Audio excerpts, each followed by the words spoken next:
Welcome to Nick 2X Horror. Bike से घर लौट रहा था और उसका फोन बार बार बज रहा था। हाँ पापा, अब बाइक चला रहा हूँ, बस 10 मिनट में घर पहुँच जाऊँगा। आप क्यों परेशान होते हैं? रोहित ने फोन रखा और फिर से बाइक स्टार्ट करने लगा। बार बार स्टार्ट करने पर भी ना जाने क्यों उसकी बाइक स्टार्ट ही नहीं हो रही थी। रोहित ने माथे से पसीना पोंछा और महसूस किया सड़क आज रोज से कुछ ज्यादा ही सुनसान थी। शिट यार, इसे भी अभी बंद होना था। इतनी रात को तो कोई मैकेनिक भी नहीं मिलेगा। रोहित ने हड़बड़ाहट में बाइक फिर से स्टार्ट करने की कोशिश की और तभी बाइक के शीशे में उसे पीछे कोई काला साया खड़ा दिखा। ऐसा लगता था जैसे उसने मजबूती से उसकी बाइक को पकड़ रखा हो। घबराकर रोहित के हाथ से फोन छूट गया। उसने डरते डरते पीछे देखा, लेकिन पीछे कोई नहीं था। रोहित ने फिर से शीशे में देखा तो उसे अभी भी वो साया वहां खड़ा नजर आया। उसकी आंखें सफेद थीं, मगर पुतलियां गायब। उसका नाक, कान, होठ कुछ और नजर नहीं आ रहा था, जैसे सब एक ही में मिला हुआ था। रोहित का शरीर सुन्न पड़ रहा था। अचानक उसे अपने कंधे पर एक ठंडा हाथ महसूस हुआ और उसी के साथ रोहित बाइक और फोन वहीं छोड़कर पैदल ही घर की तरफ भागने लगता है। रोहित शहर के सबसे बड़े कॉलेज में पढ़ने वाला एक अमीर बाप का बेटा था। महंगे कपड़े, बाइक, मोबाइल और बेहिसाब पॉकेट मनी ने उसे मुंहफट और लापरवाह भी बना दिया था। एक दिन रोहित अपने दोस्तों के साथ कॉलेज की पार्किंग में बाइक पर बैठा हुआ था। उफ़, जरा देखो तो, कयामत जा रही है। अरे हमारे कॉलेज में कयामतों की कमी थोड़ी ना है। अरे यार रोहित, क्या तू हर समय फोन में आंखें गड़ाए रहता है? अरे जरा नजर उठाकर तो देख, सामने क्या मस्त नजारा है। अरे हट भाई, तू ही ले ऐसे नजारों का मजा, क्योंकि मुझे तो इन सब में कोई दिलचस्पी नहीं है। क्यों भाई, लड़की नहीं तो लड़कों में इंटरेस्ट है क्या तुझे? अपनी हद में रहा कर जतिन, ये सब कहने की हिम्मत कैसे हुई? अरे ठीक है भाई, इतना भड़कने की क्या जरूरत है? मैंने तो बस मजाक ही किया यार। अगर एक हल्का सा मजाक मैंने तेरे गाल पर रख दिया ना, तो तेरा दिमाग घूम जाएगा। तेरी औकात नहीं है मेरे साथ मजाक करने की। अरे यार बस भी करो, इतनी सी बात के लिए इतना क्यों लड़ रहे हो? मुफ्त की दारू पी पी कर ज्यादा ही बोलने लगा है ये। अपनी औकात में रहा कर, भिखारी कहीं का। याद है ना, कॉलेज स्टार्ट हुआ था तो चाय पीने के भी इसकी जेब में पैसे नहीं होते थे। आज मेरी बिल्ली मुझे को म्याऊं कर रही है। इतना बोलकर रोहित गुस्से में बाइक स्टार्ट करके वहां से चला गया। लेकिन आसपास खड़े कई लोगों ने रोहित की ये बात सुन ली थी। उस छोटी सी बहस ने जतिन के दिल में गहरी आग लगा दी थी। ऊपर से रोहित की कही गई बात उसके कानों में बार बार गूंज रही थी। अरे छोड़ ना भाई, ये सब तो दोस्तों में चलता ही रहता है। चल तुझे ठंडी बियर पिलाता हूँ, फिर तेरा दिमाग एकदम शांत हो जाएगा। भाड़ में जाओ तुम और तुम्हारी बियर। शाम को जतिन अपने कमरे में अकेला बैठा था। उसके सामने टेबल पर रोहित और सूरज के साथ खिंचवाई गई उनकी पुरानी फोटो रखी थी। वो फोटो को लगातार घूर रहा था। अचानक गुस्से में वो फोटो फ्रेम को धक्का मारकर जमीन पर गिरा देता है। तभी उसके फोन पर एक अनजान नंबर से मैसेज आता है। क्या किसी से बदला लेना है? अगर हाँ तो सोचो मत, उसका नाम और फोटो भेजो और देखो काले जादू का अविश्वसनीय चमत्कार। मैसेज पढ़ते ही जतिन चौंक गया। ये क्या है? अब आजकल के लोग कुछ भी स्कैम करते हैं, पागल गवार कहीं के। जतिन ने फोन एक किनारे फेंक दिया और सो गया। लेकिन उस रात उसे ठीक से नींद नहीं आई। अगले दिन फिर से उसकी आंख फोन बजने से ही खुलती है। आधी नींद में वो फोन देखता है। ये क्या है? शिट! किसी ने जतिन और रोहित की लड़ाई का वीडियो बना लिया था और उसे फेसबुक पर अपलोड भी कर दिया था। जो वाकया अभी तक बस 2-4 लोगों ने ही देखा था, वो अब सब देखने वाले थे। शर्म और गुस्से से जतिन अपना फोन जोर से पटक देता है। कुछ देर गुस्से में आंसू बहाने के बाद जतिन फिर से फोन उठाता है और मैसेज को दोबारा पढ़ता है। 100% समाधान। कुछ देर तक जतिन सोचता रहा, फिर उसने गुस्से में रोहित की वही फोटो उस नंबर पर भेज दी जो उसके सामने रखी हुई थी। देखते हैं आखिर ये सब सच भी है या सिर्फ धोखा। कुछ ही सेकंड बाद रिप्लाई आया कि काम हो जाएगा, लेकिन जब असर दिखे तो पीछे मत हटना। मैसेज पढ़ते ही जतिन के चेहरे पर एक हल्की सी डरावनी मुस्कान आ गई। 2 दिनों तक रोहित कॉलेज नहीं आया। एक दिन जब आया तो, यार रोहित, कहाँ है तू आजकल? कुछ नहीं, मेरे पापा का बिजनेस में थोड़ा नुकसान हो रहा है, इसलिए उनके साथ थोड़ा काम संभाल रहा था और इसी चक्कर में 2 दिन से ठीक से सो भी नहीं पाया हूँ। अरे तेरा पापा और बिजनेस में नुकसान, ये तो बड़ी अजीब बात है। 20 साल से वो इस बिजनेस में है। वही तो, ना जाने क्या चल रहा है। रोहित को ऐसे देखकर जतिन को थोड़ा अजीब लगा। नहीं, ये बस एक इत्तेफाक ही होगा। ऐसे थोड़ी है कि फोन से किसी पर काला जादू कर सकता है। जतिन का फोन फिर से बजा। इस बार सिर्फ मैसेज नहीं था, बल्कि एक वीडियो क्लिप भी थी। वीडियो में रोहित अपने कमरे में अकेला बैठा था और बड़बड़ाते हुए बार बार अपने सर के बाल तोड़कर जमीन पर फेंक रहा था। नीचे एक मैसेज लिखा हुआ था, पहला चरण शुरू हो चुका है। अगर काले जादू का पूरा असर चाहते हो तो अगला काम तुम्हें खुद करना होगा। ये मैसेज पढ़कर जतिन का दिल जोरों से धड़कने लगा। ये वीडियो किसने बनाया? ये तो रोहित का कमरा है। क्या इसका मतलब है कि कोई सच में ये सब कर रहा है? आज रात 12 बजे एक काले कपड़े में उसकी फोटो लपेटो और 3 बार उसका नाम लेकर बोलो, जैसा दर्द तूने दिया है वैसा दर्द अब तू भुगत। और फोटो के ऊपर एक नारियल और एक दीपक जलाकर उसे चौराहे पर रख कर आओ, और अगर इसके बाद पीछे हटे तो अंजाम बुरा होगा। जतिन अभी भी मैसेज को घूर रहा था। उसके हाथ कांप रहे थे, लेकिन उसका गुस्सा आज डर से बड़ा था।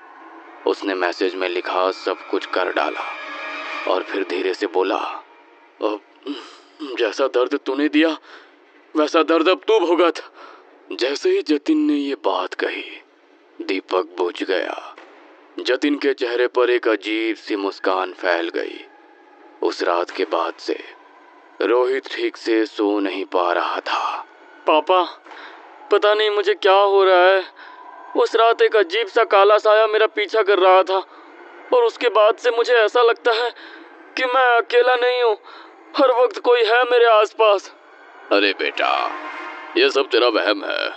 सच सच बता, आजकल तू ज्यादा नशे तो नहीं कर रहा है ना? ओफो पापा, आपसे तो बात करना ही बेकार है। आप कुछ भी बोलते हैं। मैं कोई नशेड़ी हूँ क्या? तो और क्या बोलूँ? एक तरफ यहाँ बिजनेस डूबता जा रहा है और दूसरी तरफ तू ऐसी बेफिजूल की बातें लेकर बैठा है। हद होती है ना समझी की। किशोर रोहित की बात को टाल देता है, लेकिन ये वहम नहीं था।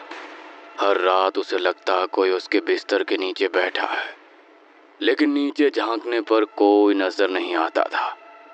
आईने में उसे अपने पीछे एक काला साया नजर आता। बाइक चलाता तो महसूस होता कि कोई उसके पीछे बैठा हुआ है। हर पल 2 आंखें खुद का पीछा करती महसूस होती। और एक रात जब वो सोया हुआ था कि तभी कोई डरावनी आवाज में उसका नाम पुकारता है, रोहित।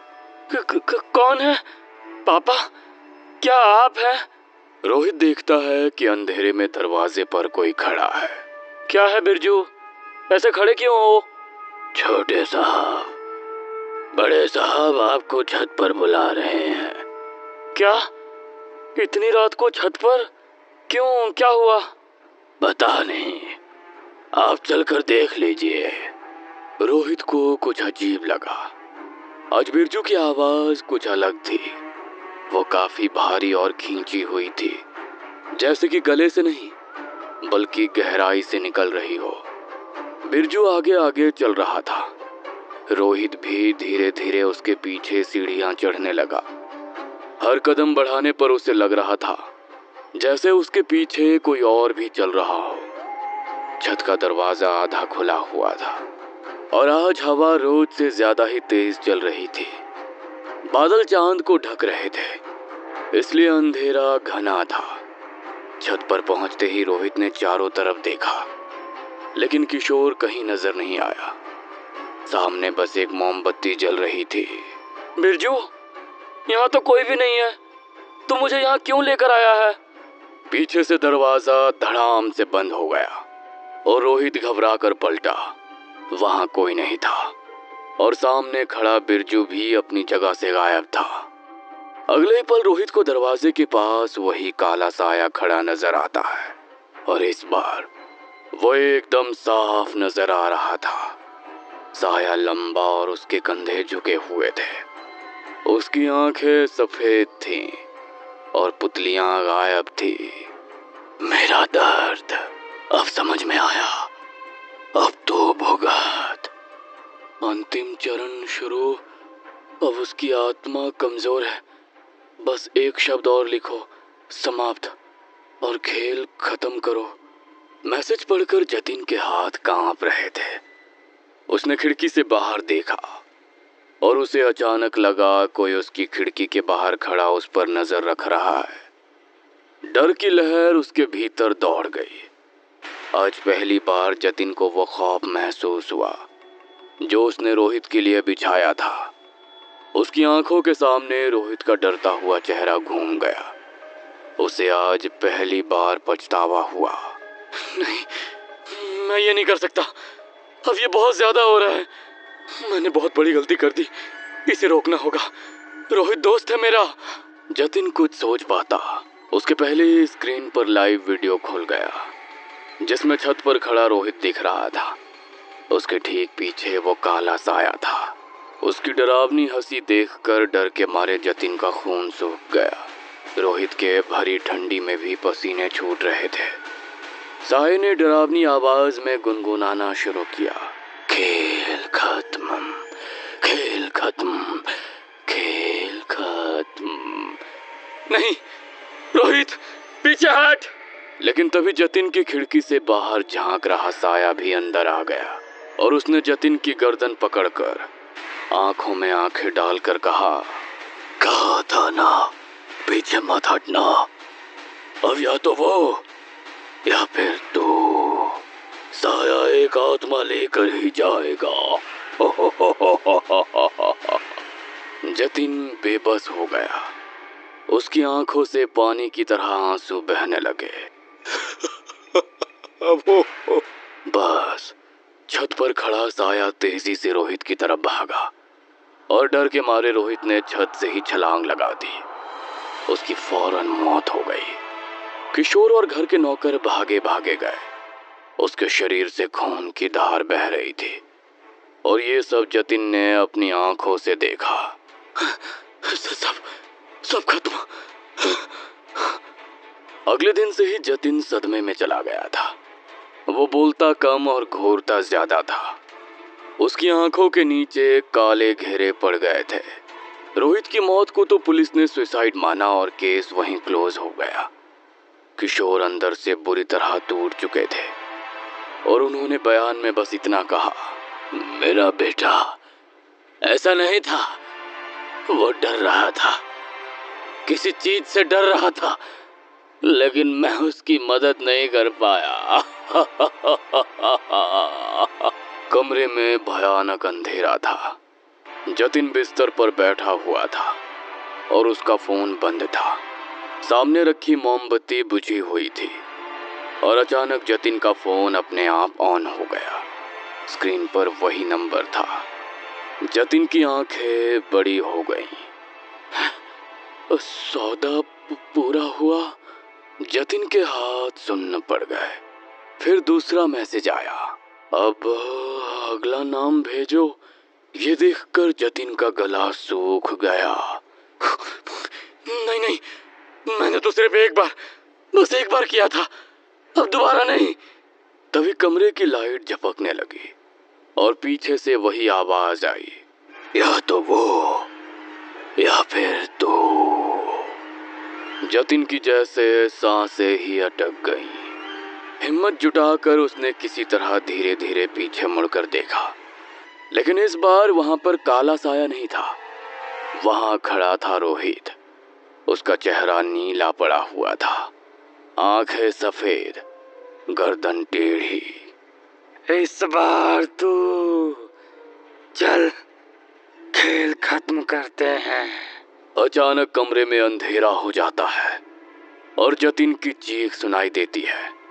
कुछ देर बाद जतिन खून से लथपथ जमीन पर पड़ा था और ये खूनी खेल खत्म हो गया था।